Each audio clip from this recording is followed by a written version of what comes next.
कारण रहते हैं, ज़्यादा तो मेरे ही कारण होते हैं, बाकी तो मैं किसी के ऊपर नहीं इसका दोष बढ़ सकता। फिर भी आज 19 जो विधिवत फॉर्मली जिन ग्रीवेंसेस को रखा गया था और उसके अतिरिक्त भी बाद में मेंबर्स ने कुछ और विषय रखे, कुछ सुझाव रखे, कुछ नीतिगत बातें रखी, उसका भी हमने जवाब दिया। तो जो 19 थी उसमें से 16 का समाधान ये तुरंत किया गया है और 3 ऐसी हैं जो अगली बार की मीटिंग के लिए जिनको पेंडिंग रखा गया है, उसमें अभी निर्णय पूरे नहीं हुए हैं, जिसके अंदर कुछ प्रमुख जो है बता देता हूँ कि एक तो एक शिकायत आई थी कि ग्रुप डी सेंट्रल गवर्नमेंट में ग्रुप डी की नौकरी के लिए किसी एक व्यक्ति से दूसरे व्यक्ति ने पैसे ऐंठे और 3.5 लाख रुपए लेने का आरोप लगा और बाद में पुलिस ने उसको थोड़ा इधर उधर दाएं बाएं आनाकानी करके उस केस को ख़त्म करने की कोशिश की है, लेकिन उसको पहचान लिया गया और हमने उस एसएचओ को, जो उस समय का एसएचओ था, उसको सस्पेंड कर दिया है और वहाँ पर जो डिप्टी डीए जिसने गलत सलाह दी पुलिस को, डिप्टी डीए के खिलाफ भी कार्रवाई की जाएगी और इस प्रकार से वो जो केस है जिसको रफा दफा किया जा रहा था उसको एक प्रकार से उसकी छानबीन करेंगे और छानबीन करने के बाद जिस व्यक्ति ने पैसे लिए हैं उसके खिलाफ कार्रवाई करेंगे। और व्यक्ति भी जो जिसके खिलाफ ये शिकायत है, पता लगा कि उसका भी हिस्ट्री है, वो ठीक नहीं है, वो इस प्रकार के कामों में पहले भी लगा रहता है, तो निश्चित रूप से उसके खिलाफ कार्रवाई होगी। दूसरा, काकरोला गांव में आईएमटी मानेसर का जो रास्ता है जिसको बांध के कारण से बंद किया गया है, वहाँ पानी आता था तो जिस कारण से बांध लगा दिया गया, फिर रास्ता ही बंद हुआ। उस रास्ते को बांध के ऊपर से दोनों तरफ स्लोप बना करके दोबारा से बनाया जाए ताकि काकरोला गांव के लोगों को और उस बांध को पार करने में सुविधा हो जाएगी।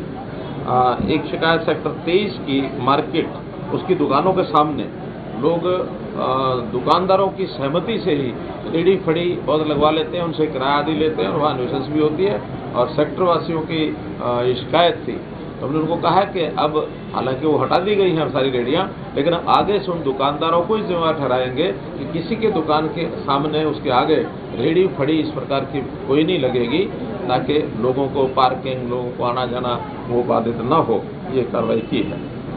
पार्किंग के लिए जो शिकायतें हैं कई जगह की, वहाँ पर एमसीजी ने एक नया कार्यक्रम शुरू किया है, मार्किंग फॉर पार्किंग, ताकि जितने भी खाली मैदान हैं जहां लोग पार्किंग करते हैं स्कूटर की, गाड़ियों की, अभी हैफाजर्डली कहीं खड़ी कर देते हैं और कई बार ऐसे जो रास्ते हैं उनके आगे पार्किंग हो जाती है, पीछे मैदान खुले रहते हैं और सड़क पर ही भीड़भाड़ होती है। अब मार्किंग फॉर पार्किंग में 15,000 स्थानों की पार्किंग की मार्किंग की जाएगी ताकि लोग निश्चित स्थान पर ही गाड़ी खड़ी करें, फिर उसके कारण से बहुत सी समस्याएं ये हल हो जाएंगी और ऐसा एक विषय भी निर्णय आज किया गया है। तो इस प्रकार से प्रमुख समस्याएं ये हैं, सामान्य समस्याएं हैं जिनका समाधान हाथ कर दिया गया। सर, माइनिंग माफिया एक बार फिर दोबारा एक्टिव है। निवास में पुलिस पर हमला किया गया है और बिलासपुर इलाके के अंदर भी एक एसीपी स्तर के अधिकारी पर हमला किया गया है, क्या कुछ कहेंगे इसमें? देखिए, शिकायतें निरंतर मिल रही हैं, हमको कोई आज की नई बात भी नहीं है, लेकिन जहाँ कहीं शिकायत मिलती है तुरंत उसके ऊपर एक्शन लिया जाता है। अभी एक 5 गाड़ियाँ जो हमको शिकायत मिली उसी दिन रात को, और हमने उनको डंपर थे और क्रेन थी, उनको इम्पाउंड किया गया है। कभी भी कहीं से भी कोई शिकायत आती है इलीगल माइनिंग की, क्योंकि बहुत बड़ा एरिया कोर्ट के द्वारा बंद किया गया है। ये बात भी ठीक है कि उस इलाके में भी आवश्यकता तो बहुत है माइनिंग मटेरियल की, लेकिन जहाँ कोर्ट ने किसी एरिया को बंद किया है वहाँ किसी भी कारण से उसको बर्दाश्त नहीं किया जाएगा। इलीगल माइनिंग कोई दिन में करे, रात में करे, उसको हर कीमत पर रोका जाएगा। मामले में लगातार सीबीआई की डिमांड की मांग बढ़ती जा रही है, आज भी महापंचायत हो रही है, पूर्व मुख्यमंत्री भूपेंद्र सिंह हुड्डा ने भी इसी बात के लिए कहा है। देखिए, किसी ने भी, हमने भी कहा है कि सीबीआई की मांग होनी चाहिए, क्योंकि वो सरकार, हरियाणा सरकार का विषय नहीं है, गोवा का विषय है। हमने वहाँ पर लिखित में भेज दिया है और हमारे होम डिपार्टमेंट में लिखा है, मैंने भी पत्र लिखा है कि इसकी जो सीबीआई जांच होनी चाहिए। अब गोवा पुलिस चूँकि सारी छानबीन अपने आप पूरी करके, उनका कहना है कि हम एक बार जांच पूरी कर लें, जांच पूरी करने के बाद भी परिवार को तसल्ली नहीं होगी तो निश्चित रूप से सीबीआई को देंगे। हाँ, उस जांच में अगर इतना सब निकल आया कि परिवार के लोगों की संतुष्टि होगी तो फिर परिवार संतुष्ट होगा। बहुत बड़ा कांड है सर, और पहले डीएसपी साहब की ऐसी हत्या कर दी, ऐसे हत्या पहले कभी नहीं, जो देश में हत्या अभी हुई। देखिए, घटनाएं नहीं होनी चाहिए, सब दुखद है। लेकिन आपको पता है कि पुलिस का काम है कि दोषी को जल्दी पकड़ना। कोई भी हत्या होती है उसमें कोई दोषी छूटता नहीं है। अगर रोडवेज के केस की बात करें तो ब्लाइंड एकदम था, लोग भाग चुके थे, निकल चुके थे, और पुलिस ने अपनी छानबीन करने के बाद दिल्ली से रात को एक गाड़ी जिसके साथ ये एक्सीडेंट हुआ था, जिसमें वो सवार थे जिन्होंने हत्या की थी, उस गाड़ी के टक्कर मार करके उसको रात को करमपुरा से, और एक लड़की जो उसमें थी उसकी निशानदेही मिली, उसको पकड़ा। बाकी 3 लोगों की भी जानकारियां मिल गई हैं, वो भागे हुए हैं। लेकिन क्योंकि जब पहचान हो गई है तो इसलिए कोई छूटेगा नहीं।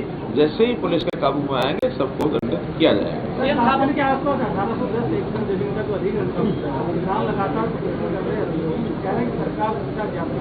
कोई जाति सरकार के नहीं है, क्योंकि ये 2010 से शायद 9 से या 10 से केस चल रहा है, कोर्ट तक चला गया केस, और कोर्ट में सुप्रीम कोर्ट के निर्णय के बाद अब चूंकि वो एक्वायर करने का निर्णय है, वो एक्वायर कर लिया गया है।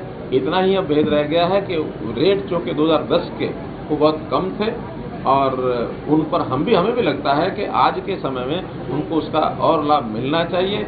उसके लिए हम स्पेशल पॉलिसी बनाने के लिए तैयार हैं, लेकिन वो उनकी सहमति से ही बनेगी। अगर वो सहमत होते हैं तो हम उनको और लाभ देने के लिए तैयार हैं। ऑनलाइन शिक्षकों के जो तबादले किए गए उसमें कई स्कूल ऐसे हैं जहाँ 2 प्रिंसिपल चले गए हैं, कई जगह ऐसे हैं जहाँ बिल्कुल स्टाफ की टीचर ही नहीं गए, प्रिंसिपल ही नहीं गए। इसको लेकर देखिए, पहली बात तो ये कहीं भी नहीं हुआ कि कहीं 2 प्रिंसिपल चले गए।